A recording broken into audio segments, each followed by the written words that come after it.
Let me tell you some home truths, you stupid young people.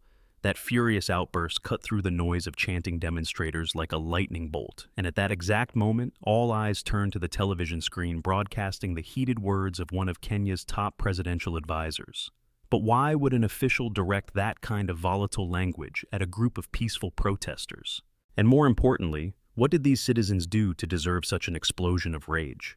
Today, we will unravel a tumultuous story echoing across Kenya, an urgent conflict of protest, grief, and determination that may well reshape the future of East Africa's wealthiest nation. Fueling this tension lies a fundamental question. Why have well over 60 protesters lost their lives under mysterious or violent circumstances while they marched for what they believe are sacred rights? How did a year of anger and public outcry erupt so spectacularly in the heart of Nairobi's bustling streets, only to spread like wildfire across the country's breadth, from Machakos to Makueni and beyond? And just what is at stake for everyday people, renowned activists, and the government itself as the international community watches closely? In this comprehensive story, we will explore three fundamental points. First, we will look at the dramatic standoffs that have shocked observers. The bonfires blazing in the roadways, the heavily armed police firing tear gas into crowds, and the mothers waiting at home with phones clutched to their chests, dreading news about their missing children. Second, we will delve deep into the complicated dynamics of self-dealing and high-level politics. Are the highest-paid legislators in the world truly living a life of luxury while schools and hospitals languish? And third, we will witness how a fearless youth movement, united by heartbreak, frustration, and hope, has vowed never to back down. By the end of this examination, you will understand that the heart of Kenya's crisis is not only about the tragedy of police brutality, but also about a generation fighting for its very survival. Today, I am here to remember our fallen heroes. That simple statement, uttered by an unemployed truck driver named Daniel Maina, reveals a hidden depth of sorrow and resilience at the core of these protests. Think of young men, some still in their early 20s, cut down by gunfire. Others simply vanished, never returning home. While the rest of the country might focus on daily life, school fees, groceries, bus rides, an ever-growing community of grief-stricken families shudders every time a demonstration is announced. This movement is not a fleeting burst of anger, but an ongoing campaign fueled by very real losses. To truly see why these protests command such widespread support, imagine lines of people marching calmly through downtown Nairobi, each carrying a stark white cross. On each cross, a name is written in black letters. These names belong to Kenyans who died at the hands of police officers in the last year alone. As the procession nears the towering modern buildings and congested traffic, some brave souls hold up enormous cardboard hearts or wave fresh flowers. The mood is somehow both solemn and electric. Passers-by stop on the sidewalks to watch, some anxious, others inspired. Yet Kenya's troubled climate did not form overnight.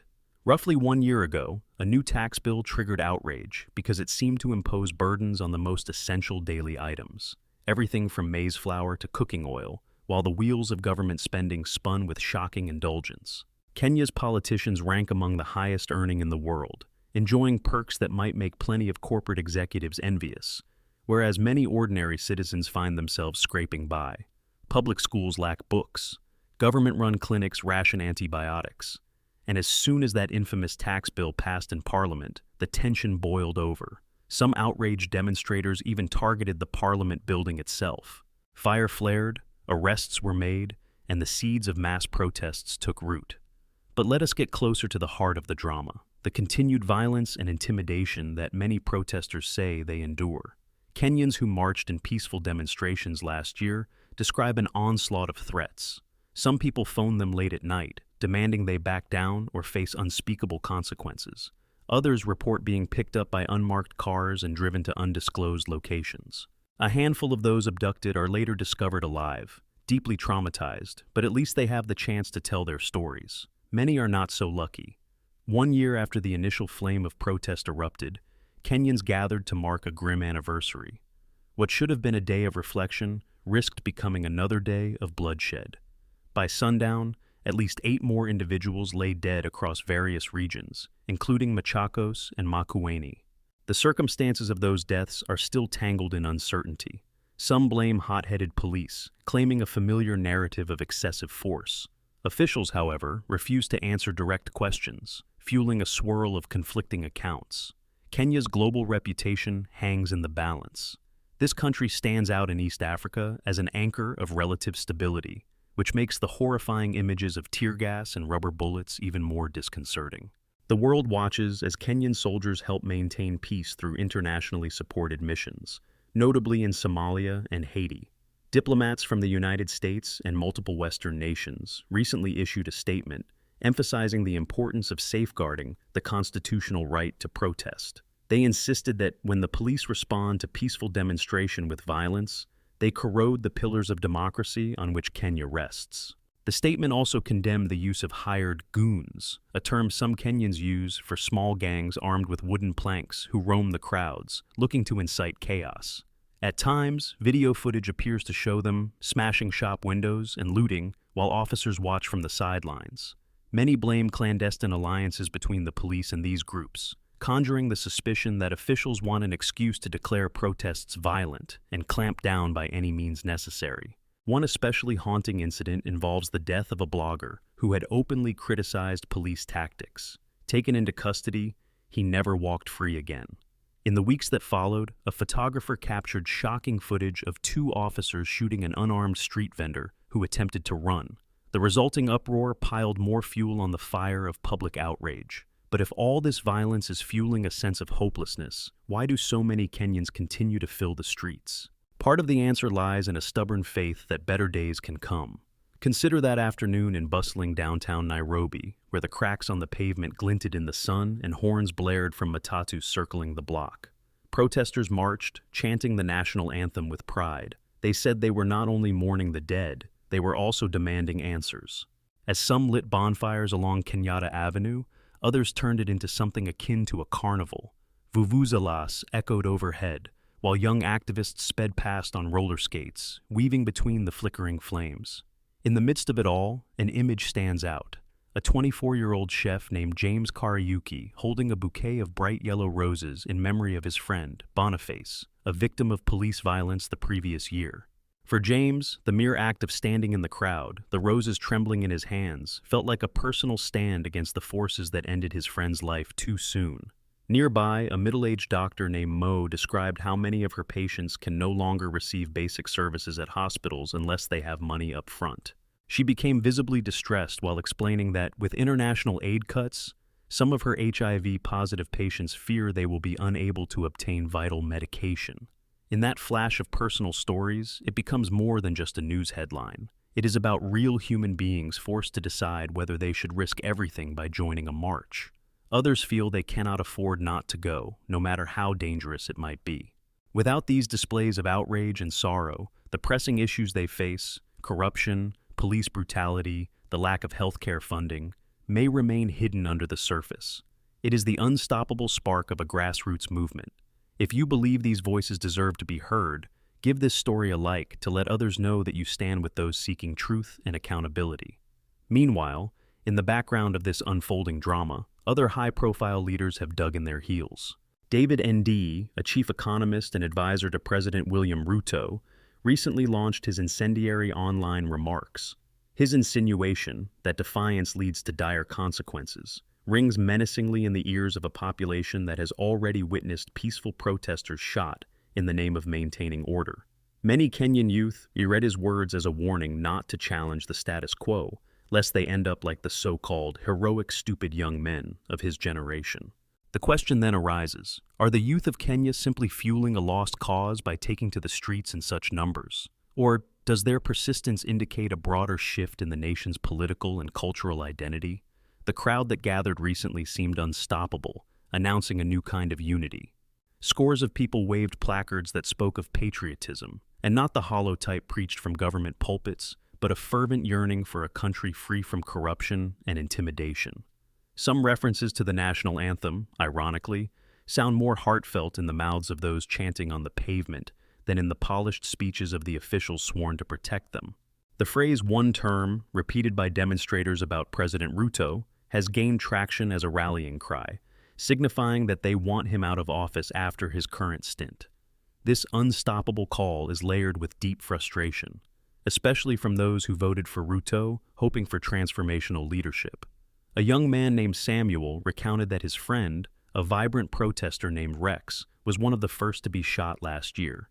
As Samuel stood near the still smoldering remains of a bonfire, the heartbreak in his voice underscored a pervasive fear. No one is safe. That sense of vulnerability is precisely why so many mothers, fathers, and friends stand shoulder to shoulder, brandishing crosses, flowers, or simply their own presence as living witnesses. All this unrest has prompted varied responses from authorities, with many claiming that heavier policing is necessary to combat violence. But videos posted online argue otherwise, showing instances where medics are singled out and targeted by tear gas as they try to administer first aid. In one particularly shocking moment, volunteers in neon vests wave their hands, signaling to riot police that they are medic personnel, only to have canisters of tear gas shot directly at them. The frantic scramble that followed left dozens coughing, reeling, and in need of immediate help themselves. Then there are the brutality cases alleged by eyewitnesses who speak of batons crashing down on protesters already seated in submission. Several such accounts have circulated widely, bridging regional divides between urban and rural areas. Through images and testimonies, these stories have gone viral on social media platforms, except for occasional blackouts or interference. Indeed, there were strong rumors about government attempts to block certain applications, such as Telegram, in order to stifle the protests and hamper coordination efforts. However, as police clamp down, the dissent only appears to intensify. "They cannot silence us anymore," declares a lawyer named Tess, standing amidst fellow demonstrators. At 29 years old, she laments that the administration seems to show no respect for the rule of law, which jeopardizes every Kenyan's ability to feel secure and protected. Standing close by, a man named Shadrach reveals that he initially cast his vote for Ruto. His disappointment is evident as he describes feeling betrayed by what he calls the president's killing of our generation. Harsh words indeed, though they reflect a powerful sentiment in the crowd. What keeps many Kenyans from giving up is the combined strength of shared grief, national pride, and righteous anger. Think of a mother pacing her living room in Homa Bay, far from the capital's frenzy. She flicks through news channels on the television, pausing whenever a new broadcast shows the swelling number of casualties. Her heart rate spikes. She can recall the day her son, a hopeful engineering student, told her he was joining the march to demand a better future. She can still see his warm smile. That son, weeks later, was found lifeless in a stone quarry. The medical examiner said he was struck with a blunt object in the skull. Now, every time the mother sees crowds gathering in the streets, she aches with grief and dread, wondering if more mothers will join her sorrow. These tragedies highlight a broken bond of trust between the public and Kenyan law enforcement. Though the authorities continue to maintain that they are doing their best to manage unruly mobs, their reputation has been marred by countless images of civilians lying on the stained asphalt. International human rights organizations have demanded that Kenyan police commit to better oversight, more robust training, and a willingness to hold any officer accountable who uses unnecessary force. Yet to date, few credible investigations have begun. The climate of uncertainty hangs overhead like a storm cloud. Amid all this turmoil, some Kenyans still manage to infuse their demonstrations with pockets of hope, turning to music, art, and acts of solidarity. A group of young skateboarders who weave through the throngs of protesters, encouraging unity, point to the resilience at the core of this movement. It is not just about rage. It is also about forging connections, building a culture of mutual support, and daring to imagine a new future where the streets of Nairobi can serve as safe spaces for everyday citizens, not battlegrounds. That subtle shift from fury to purposeful activism may be the only way to steer Kenya toward a more stable horizon. And speaking of forging connections, now is a perfect time for you to subscribe if you want to stay connected with more stories that illuminate the realities behind headlines. Because every single voice raised in protest deserves to be heard. Let us not forget the heartbreak that has galvanized local doctors. A volunteer medical coordinator named Wala found herself pinned down by relentless volleys of tear gas one night.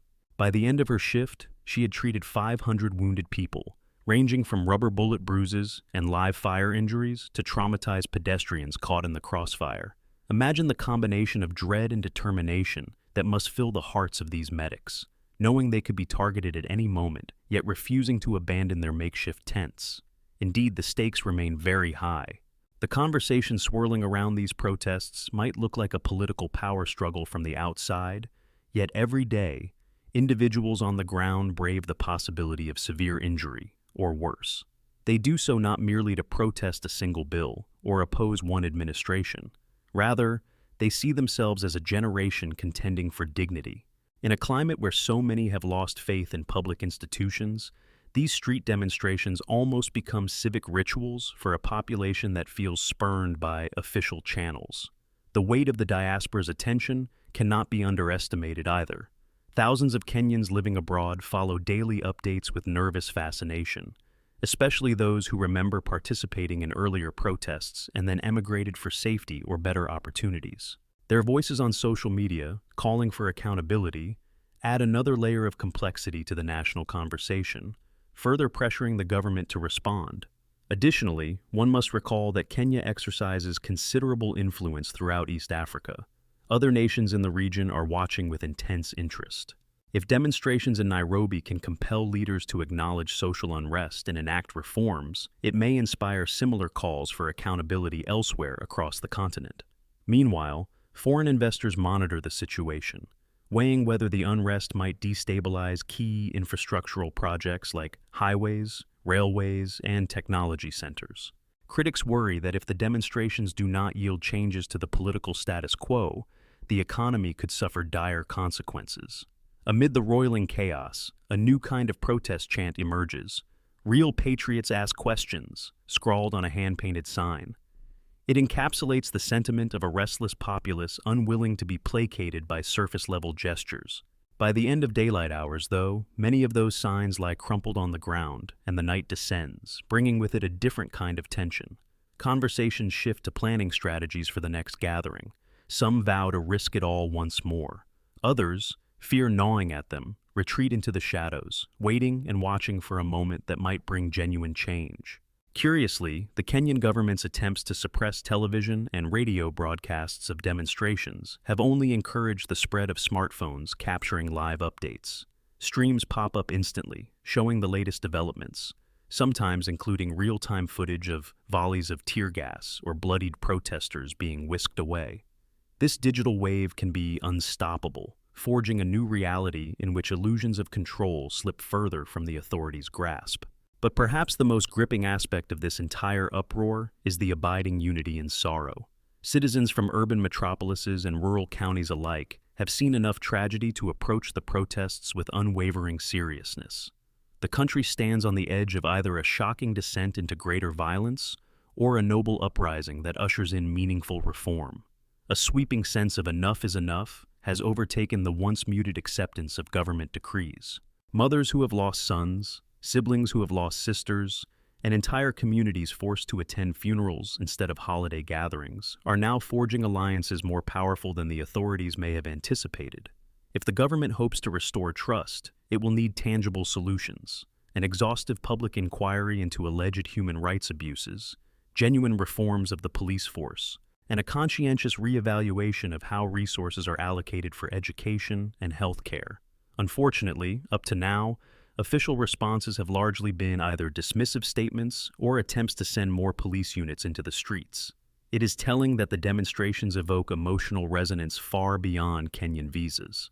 Activists around the globe, including influential humanitarian organizations, have begun to highlight these events in campaigns against unjust state violence. In an era when technology allows horrifying images to bounce from one corner of the world to another, the Kenyan authorities find themselves under a broader spotlight than ever before, unable to justify blatant acts of aggression as mere crowd control. Meanwhile, every new demonstration poses the question, will the story of bloodshed repeat itself, or will the resolution be different this time? With each name painted onto a white cross, each candlelit memorial service, Kenyans are steadfastly demanding that the country look itself in the mirror. Are the lives of the young generation expendable any time they speak up against a flawed system? Or is there a glimmer of hope for a restored sense of justice? The answer, according to the thousands of marchers, is that Kenya's youth will not be bullied into silence, no matter the verbal insults or the tear gas barrages. The abundant sorrow fueling these gatherings has also sparked a wave of hope in new activism, calling for leaders who prioritize moving the nation forward rather than hoarding wealth and power. From the busy streets of Nairobi to the coastal lanes of Mombasa and the lake shores of Naivasha, a single refrain echoes: we must not stop until we see change. Thank you for staying with us through this intricate and emotional journey. If you found these stories compelling, consider sharing this account with your friends or subscribing so you can be among the first to hear further developments. Because the struggle in Kenya does not stop here. That is where we leave our story, for now. The protest movement, fueled by the loss of innocent lives and a call for justice, presses onward. In the coming days, more rallies may take place, more voices may rise, and perhaps, just maybe, greater accountability will follow. Until the future unfolds, we hold fast to the idea that a nation's true power resides not in its tear gas or its riot shields, but in the collective will of its people, armed with only the conviction that they deserve better. And in Kenya today, that conviction burns brighter than ever.